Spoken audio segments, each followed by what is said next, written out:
Good morning, everybody. As the presentation says, today we're talking again about something with physics and graph neural networks. In particular, we're talking about what I'm doing in my PhD, which is about modeling floods, obviously with graph neural networks. For those that are not familiar with floods, why do we care about floods, and more particularly about flood modeling? That could be a long answer, but the short answer is for the final flood risk maps that we can get out of them. And this, for example, is a flood risk map in the Netherlands. And based on this, we can determine the likelihood of some specific area being flooded. And based on that, you can determine what and what not to build, and determine insurances and so on. And then you can also do these early warning systems, which are basically systems that tell you in real time when and where a flood will occur so that you can evacuate or not. The issue is that, well, we do it right now with numerical models, but accurate numerical models are computationally expensive, as for the rest of the talks we saw today. So then we want something that gives us accurate results, but it's faster. And the answer is obviously, again, deep learning, because the talk about it, everybody's talking about it today. But the literature tells us that we can use deep learning methods to accelerate numerical simulations while still keeping decent results. The main issue with flood modeling, but not only, are two. The first one is that most deep learning models for floods do not produce a spatiotemporal prediction of the flood.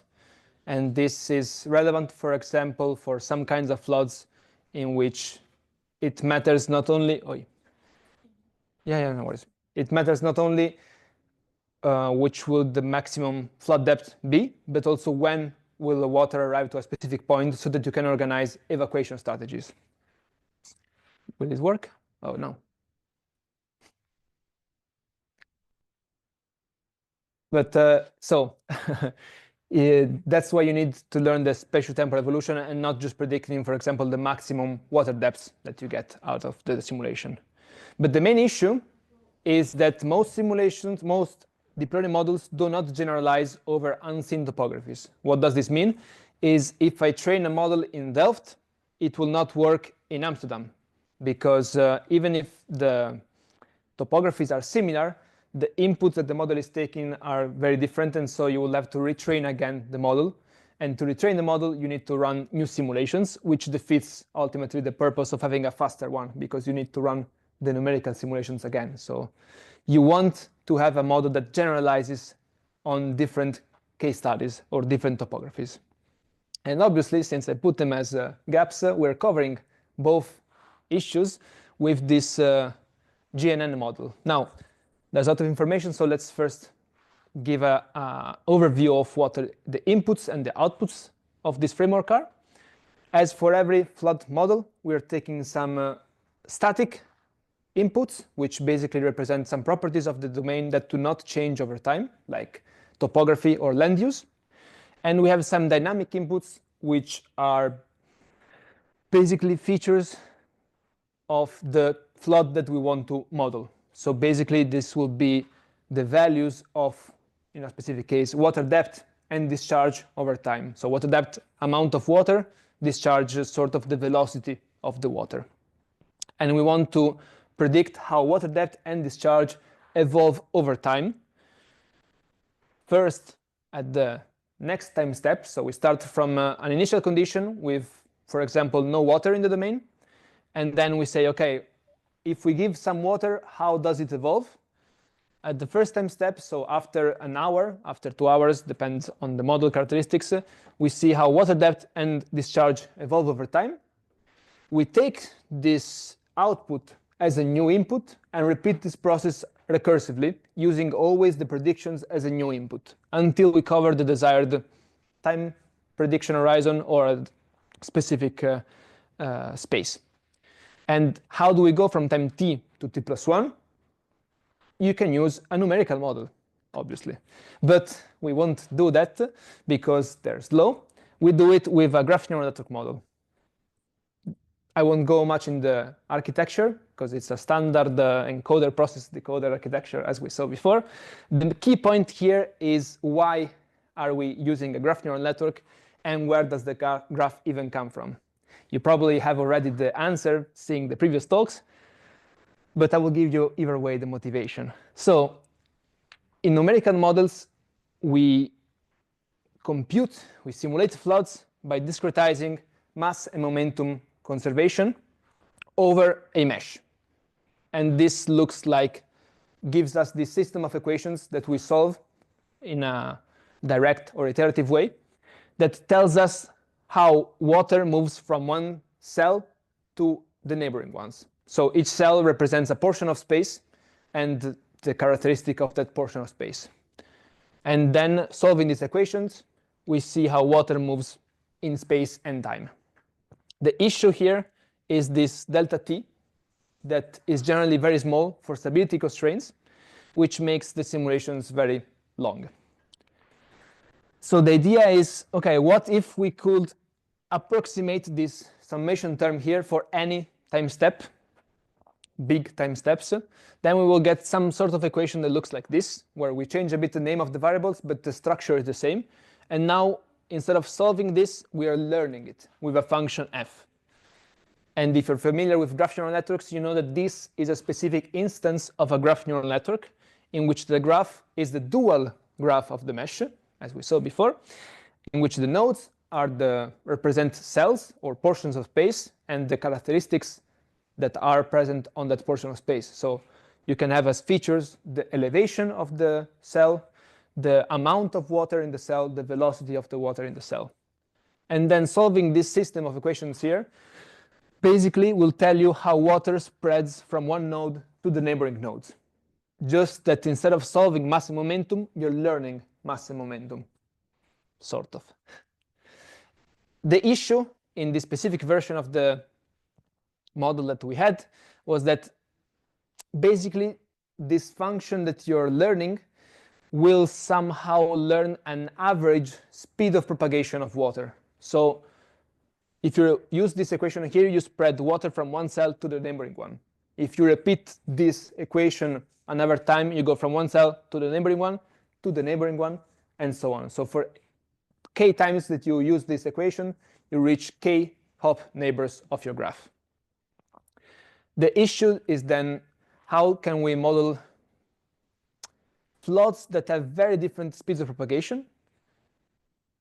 And one of the possible answers is to use a multiscale approach. So the multiscale approach basically replicates some concepts that we saw before and what we just saw now. Basically, we are using this graph neural network model, but at different resolutions. And you can see, even visually, that applying a couple of graph neural network layers at the fine scale or at the coarse scale will give you very different speeds of propagation of the water. So you can see that at the fine scale, you're going very slow with the propagation. At the coarse scale, you're going very fast. So if you combine everything together, the idea is that you can combine the propagation of water at different speeds. And the model will hopefully learn on itself when you should focus on a slower speed of propagation or a faster one, depending on how much water you're putting into the domain. And then, yeah, basically, I won't go too much in the detail of the architecture, but it's a sort of standard unit architecture, but applied in this context of graphs. One important issue with spatiotemporal simulations, floods, but not only, is the training process that you're using.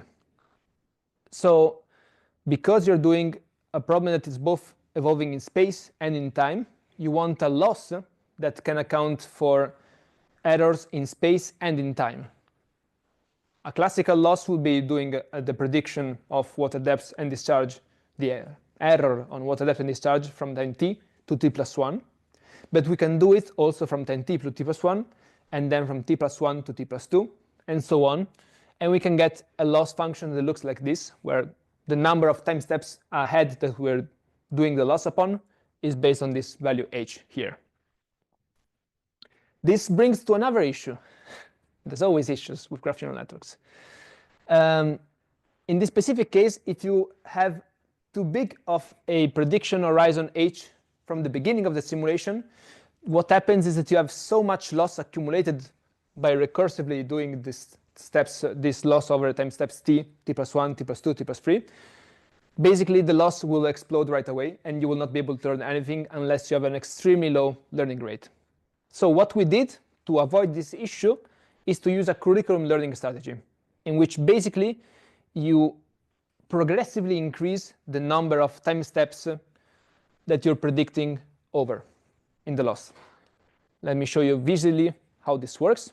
So at the beginning of the simulation, for a given number of epochs, you predict only time step t plus 1, and you do the loss on time step t plus 1. After a given number of epochs, or another condition that you want to impose, then you do the loss also on time t plus 1 and t plus 2, and you just sum them together. And you repeat this process over and over until you reach the desired maximum number of time steps, predicted time steps in training.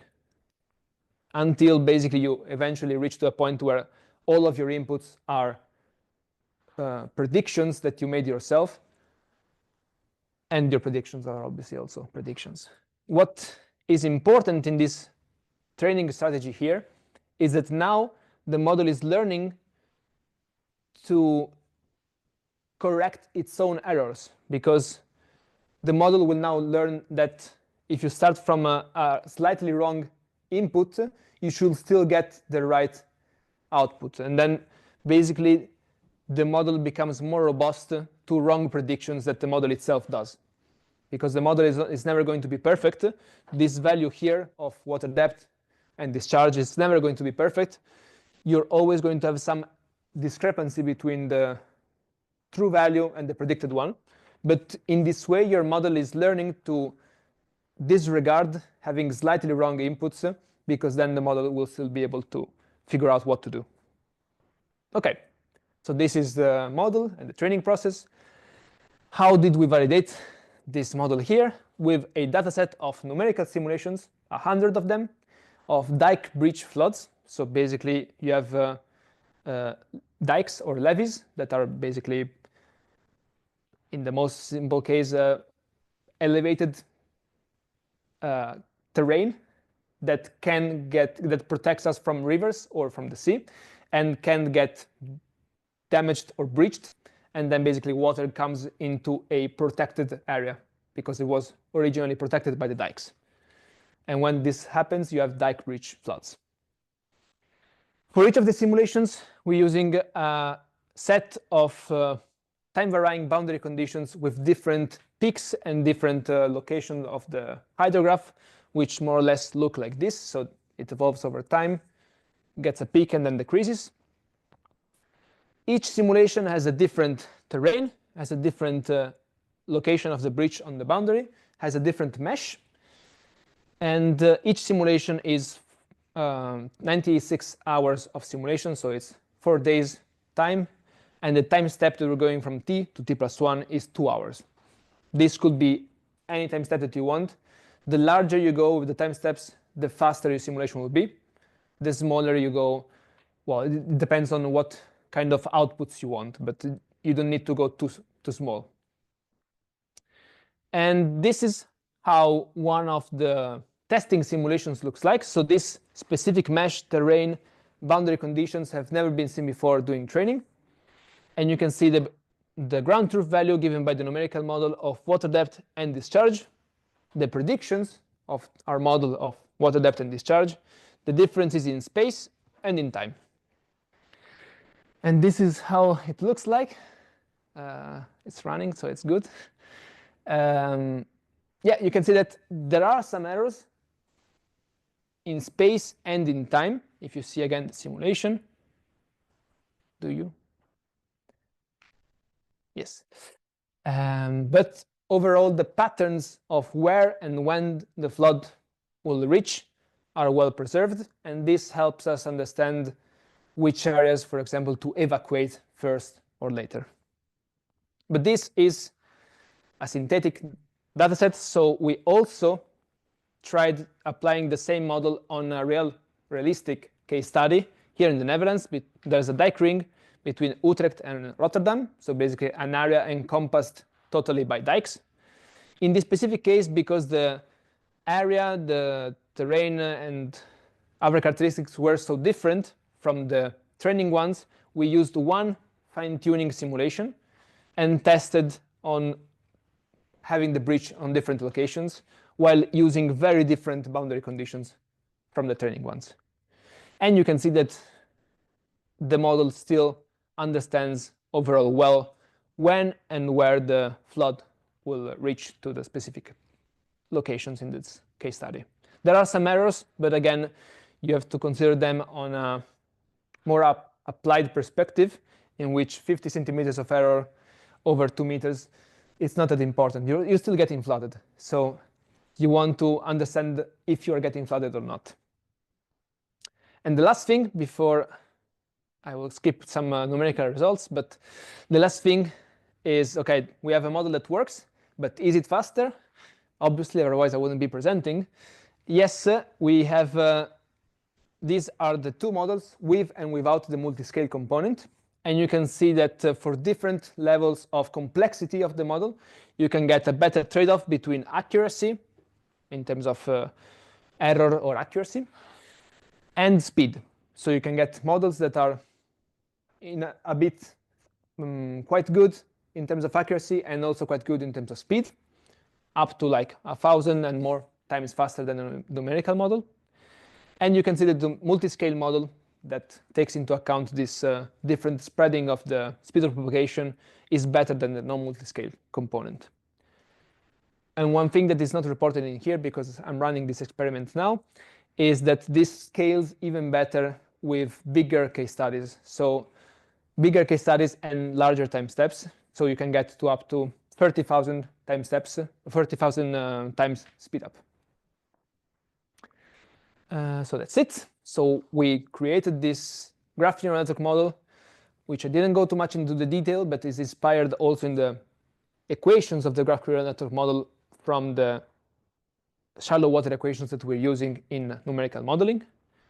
And this model can generalize over unseen topographies, unseen bridge locations, unseen boundary conditions, unseen meshes, and with speedups of up to 2-3 orders of magnitude faster than the numerical model on GPU. On CPU, let's not talk about it.